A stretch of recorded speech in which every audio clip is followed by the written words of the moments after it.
And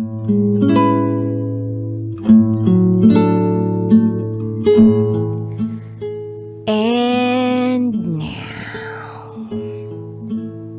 it's time for DJ Rocky's Secret Files.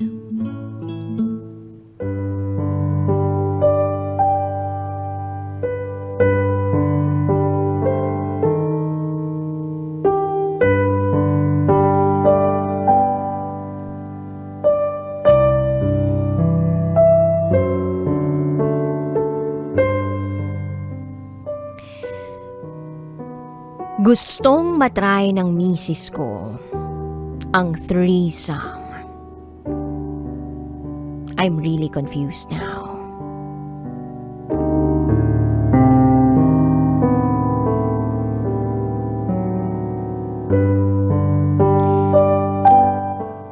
Hi, DJ Rocky.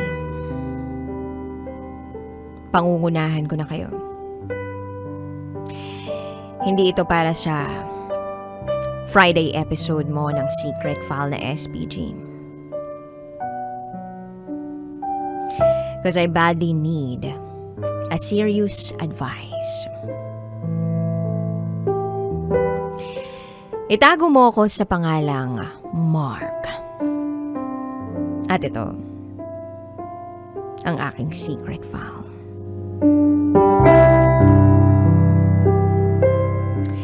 Mahigit 7 taon na kaming magkasama ng misis ko. Meron na kaming isang anak, 1-year-old pa lang.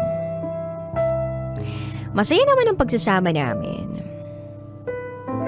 Kagaya rin ng mga may buhay pamilya, merong away, at merong hindi pagkakasundo. Pero okay naman lahat eh. At sa 7 taon mahigit na pagsasama namin, ay nakilala ko na siya ng lubos. Yung ugali niya at yung past niya. Hindi naman siya rebelde. At hindi naman siya liberated.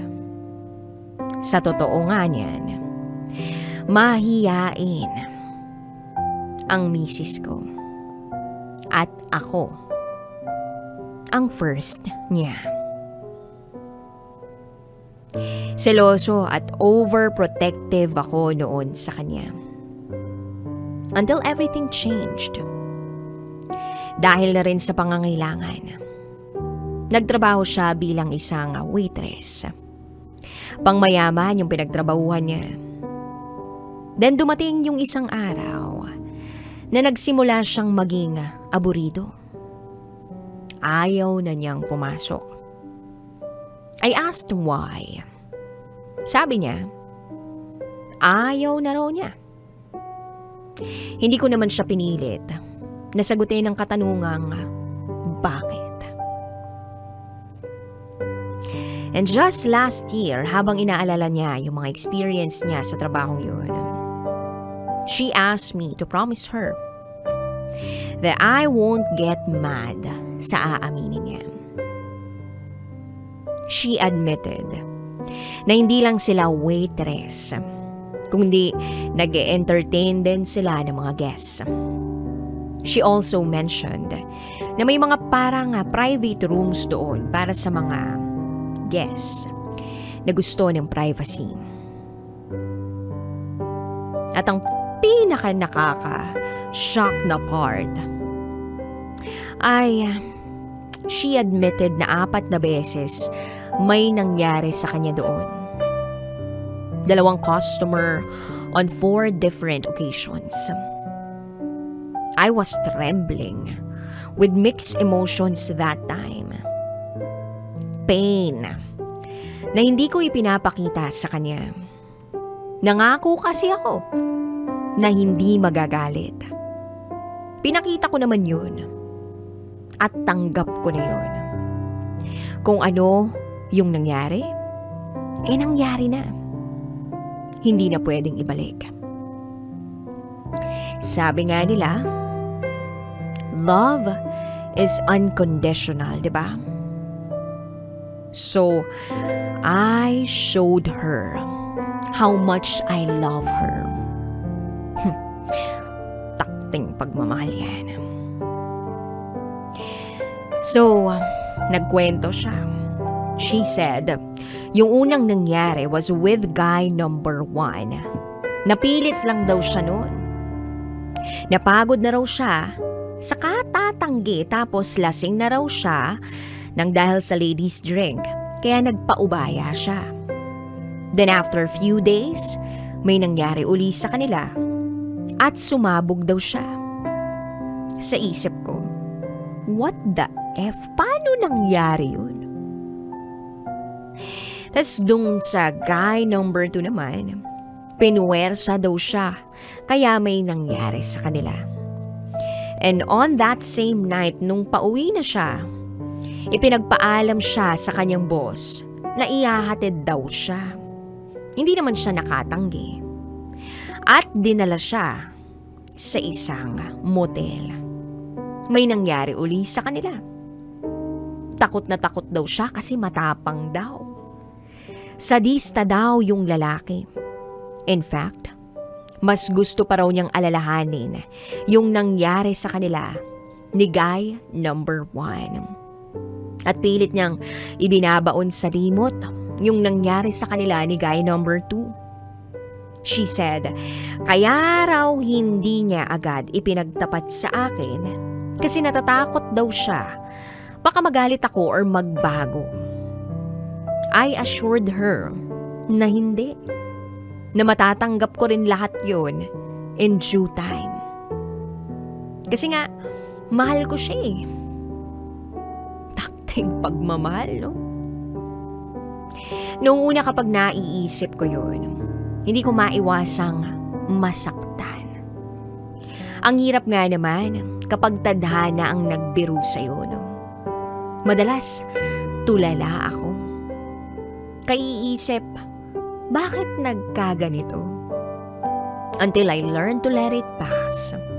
Na parang bahagi lang ng experiences o challenges lang yun sa pagsasama namin. Somewhat, it strengthened our bond in a strange way. Parang nagkaroon kami ng secret na kaming dalawa lang ang nakakaalam. At ayaw naming ipaalam or malaman ng iba. We can now talk about it without feeling any pain. And the strange part is, every time na naaalala ko yung kwento niya, it starts to turn me on. Thinking na success yung kung ano mang nangyari sa kanila nung mga lalaking yun. So inamin ko sa kanya na natuturn on ako kapag naaalala ko yun. Okay lang sa kanya. Minsan ginagawa na nga naming biro eh. Binibiro ko pa nga siya na buti ka pa. Nakatikim na ng ibang putahe. Usually, bibiruin niya rin ako na di tupikim ka rin ng iba. Pero in one condition. Dapat kasama ako. Sabi ko, sure ka? Sabi naman niya, syempre sure. At doon nagsimula na pumasok ang idea ng threesome sa relationship namin. Kahit isang beses lang daw, gusto lang daw niyang itry. Then few nights ago, habang nagkukwentuhan kami at nagbabantay sa anak namin, napagkwentuhan namin ang tungkol sa student life niya nung college. Nasali sa kwentuhan namin yung tungkol sa malayong kamag-anak nila. Naalala ko na ikwento na niya sa akin yun nung bago pa lang kami. Kuya, ang tawag niya dun. Nasa 32 years old na siguro yun. Naalala kong nag-share sila sa upa ng bahay noon. Pero nung nag-dorm na siya, nag-rent na lang ng room yung si kuya niya sa Tondo. Mabait daw yun. Asikaso siya lagi. Parang kapatid ang turing sa kanya. Na-meet ko siya one time. At kagaya nga ng sabi ng misis ko, mabait nga yung tao. Takbuhan niya yun nung nag-aaral pa lang sila. Minsan pang araw, dun siya natutulog. Since open naman kami sa mga question, naitanong ko na yung matagal kong gusto nang itanong sa kanya. Sabi ko, imposible naman yun. Kayong dalawa lang natutulog dun sa room na inupahan niya. Tas di man lang kayo Pinilit ko pa siya. At nangako pa ako na kahit ano pang revelations niya, hindi ako magagalit. Sabi ko pa, past is past. Just be honest. Para lang ma-assure siya. At sabi niya, honestly, wala raw talagang nangyari sa kanila. May mga time nga lang na nagigising siya at nararamdaman niya na nakadantay ang paa nito sa kanya. But other than that, wala raw. Sabi pa niya, siguro nag-aalangan daw yun. At siguro, kung nagpakita siya ng motibo, malamang merong nangyari. Lalo pat minsan nakaduster lang siyang matulog dahil nandun nakastock yung mga lumang gamit niya. At pag dun siya nagpapalipas ng gabi, tabi sila matulog kasi wala namang kama dun. Sa sahig lang. Sabi ko naman, what if may nangyari sa inyo noon? Sabi niya, ewan ko lang. Ano kaya nangyari sa buhay ko ngayon kung may nangyari sa amin noon? Ano kaya kung puntahan ko? Try ko kung may masamang motibo nga siya. Iyan ang biro niya. Sinakyan ko naman ang biro ng asawa ko.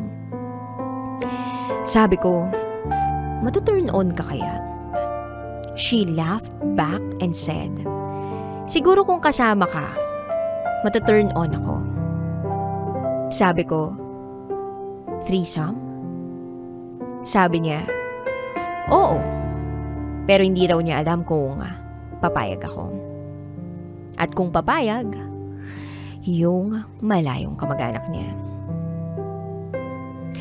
2 guys and 1 girl.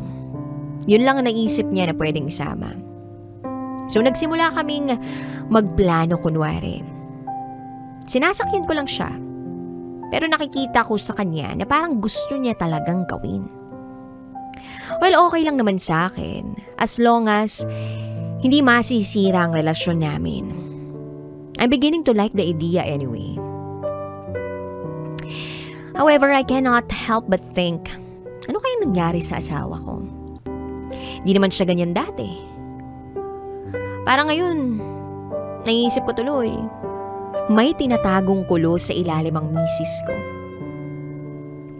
Kung hindi ako papayag na gawin ito, hindi naman yun big deal sa relationship namin.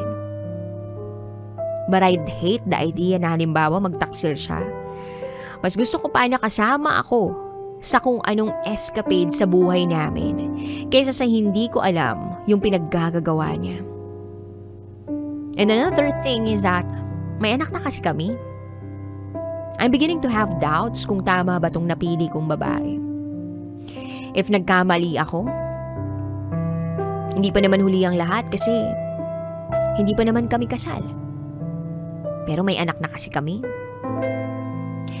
Seryoso naman ang relasyon namin from the start eh. Mas lalo na ngayon na meron nga kaming anak.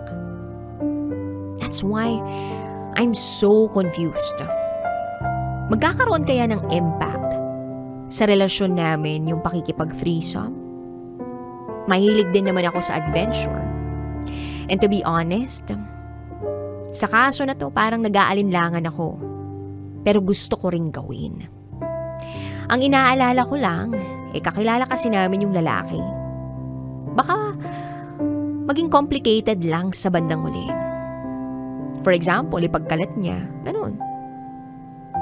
Or, hindi kaya ma-turn off na ako ng tuluyan sa babaeng napili ko. I'm really confused. I'd like to hear your ideas. At wag naman ninyo akong pagtawanan. Marami ng sakit ang pinagdaanan ko. I need a serious advice. Hanggang dito na lang po, DJ Rocky. Muli, ako si Mark. At ito, ang aking secret file.